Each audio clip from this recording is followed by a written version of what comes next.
happening, people? Welcome to the Flex. I was gonna say another episode of, but this is the first episode. Daz, you joining me today? What are you saying? I'm all good, man. Yeah, I'm all good. Excited. Excited. Listen, when Daz a football man, obviously he's a football man. When it comes to creps and trainers, I feel like you get like a notch up excitement. Oh, listen, when we talk about traders and collections and stuff that I've been passionate about for so long, it's nice to actually get out there and talk about it, because some people give you a little bit of time, a little 5 minutes here, 2 minutes here, but you can't really go into depth. Do you know what I'm saying? So yeah, I'm looking forward to it. We're gonna get that.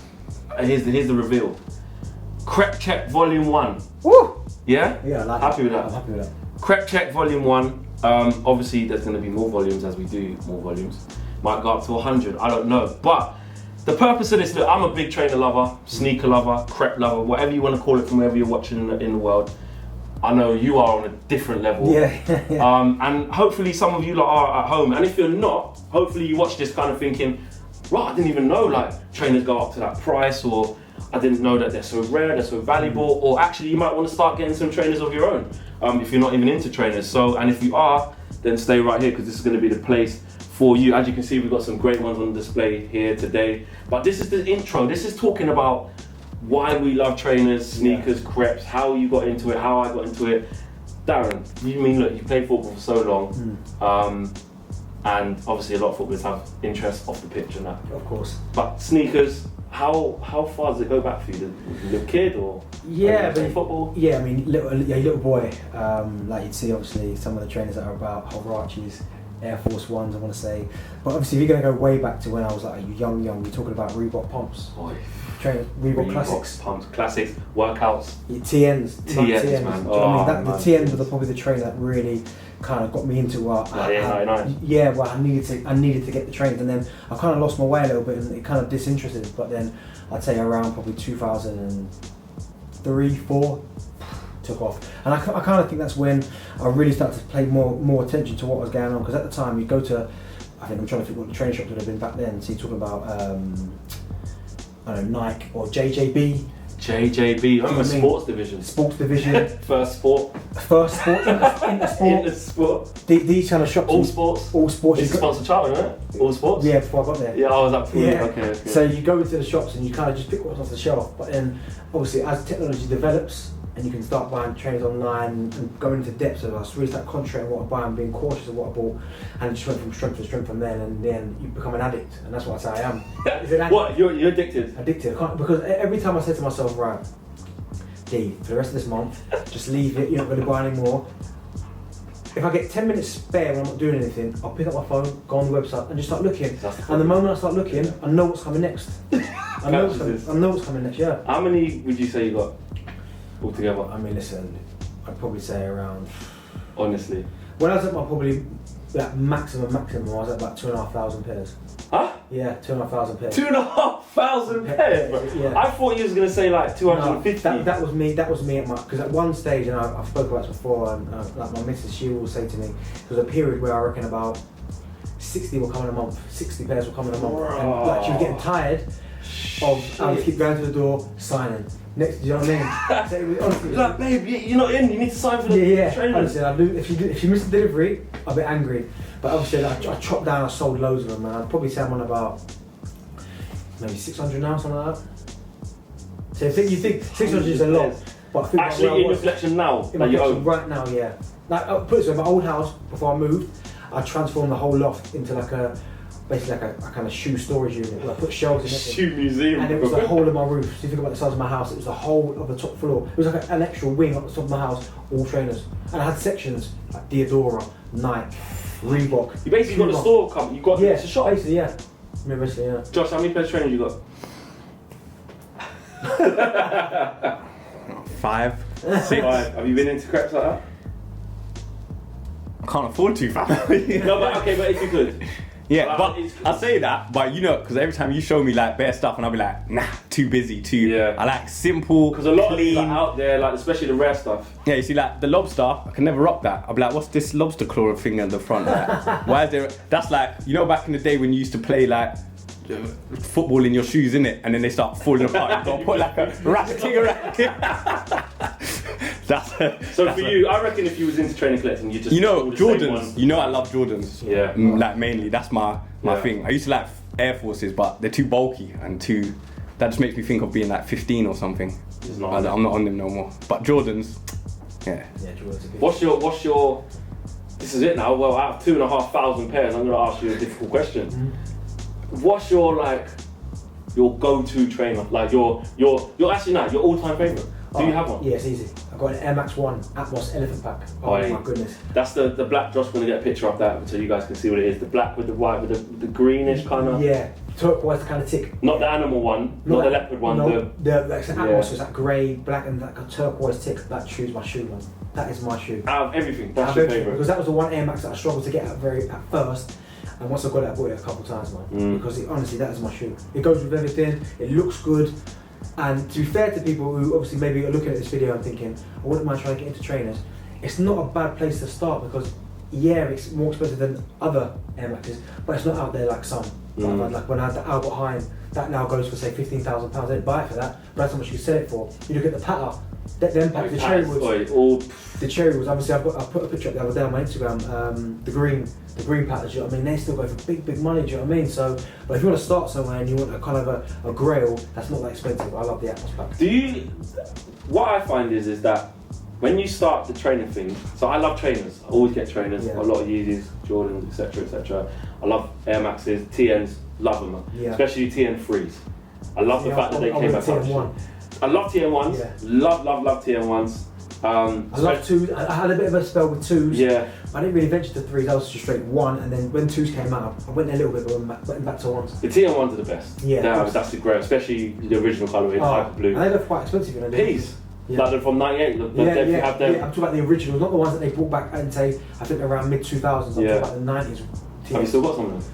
I think I've got a black and gold pair, but they mash up. That was worn them out. Worn them out, yeah. But I kept them because I thought you never know.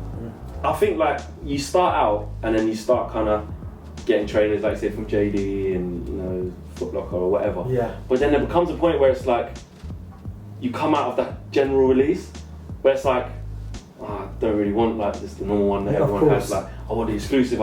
Is that one of the things that like makes man really want to buy trainers because of like that feeling of like someone going, oh, like right, you got them, you got them. That feeling, listen to me, it's mad. That day is massive. A couple of times now when I went to Crep City, you go there, and I've been there a few times now, and you go there and you think, well, watch that, like it's important. You got to dress up. You have to show off. Especially if you've got a bit of a reputation like I had, a little bit now.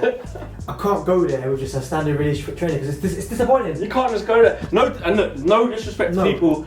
Like when you go and get a pair of Air Max 270s from the thing or whatever, it's fine. We're just saying that within this field, that doesn't all you've got to bring the heat. Do you know what I mean? Like, because if you collect and you go up to a big event like that, people are looking, it's like a test.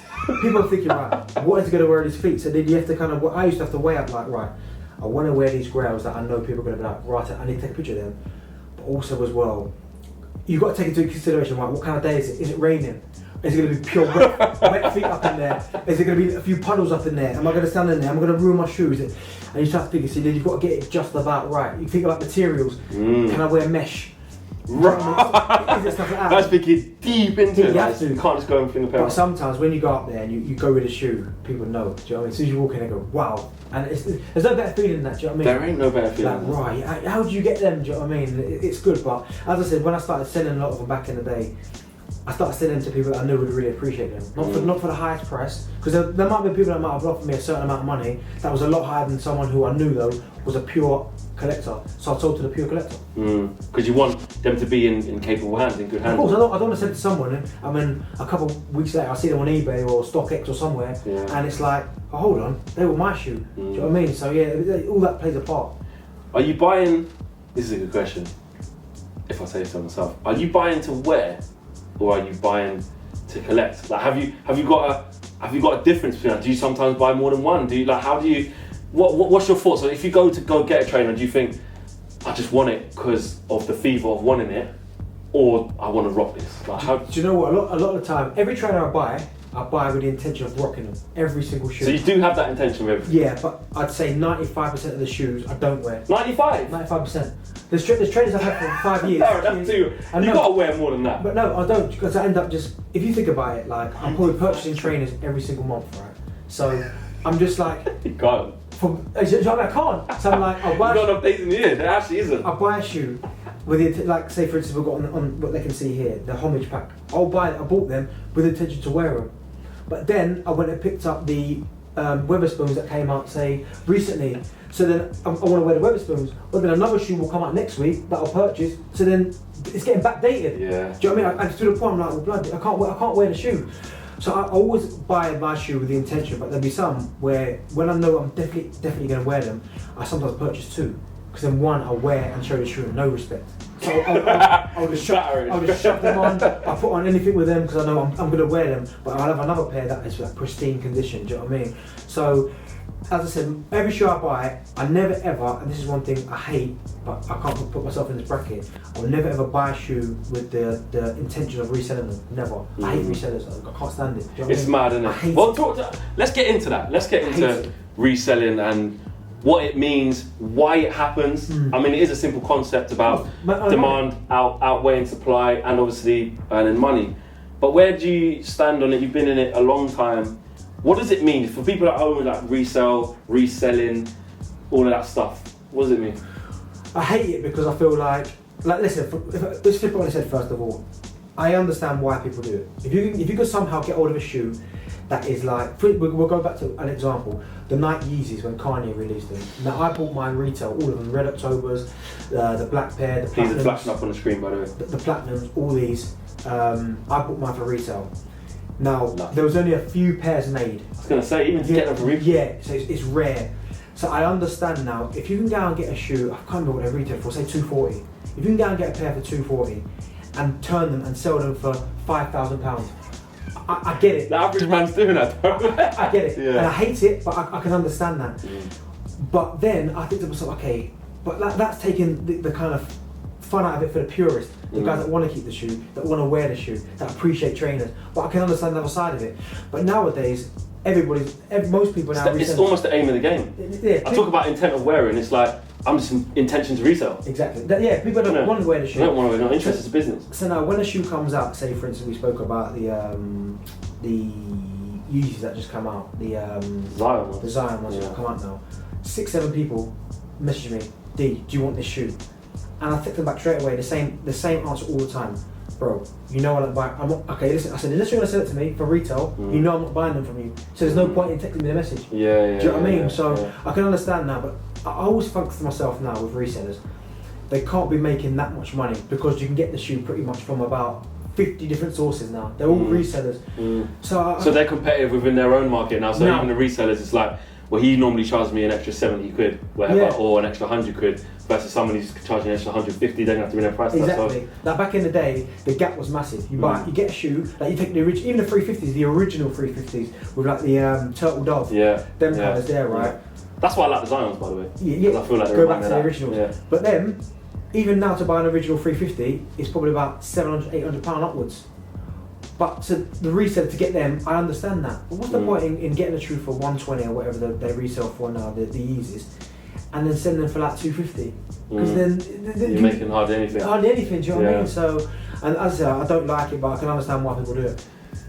If people want to start collecting, you talk about some of the sums of money that are involved. What's the best way to, I don't know, to get yourself in a position where you can get them for retail? Because it's hard. You got to know people. You got to know people in the shops.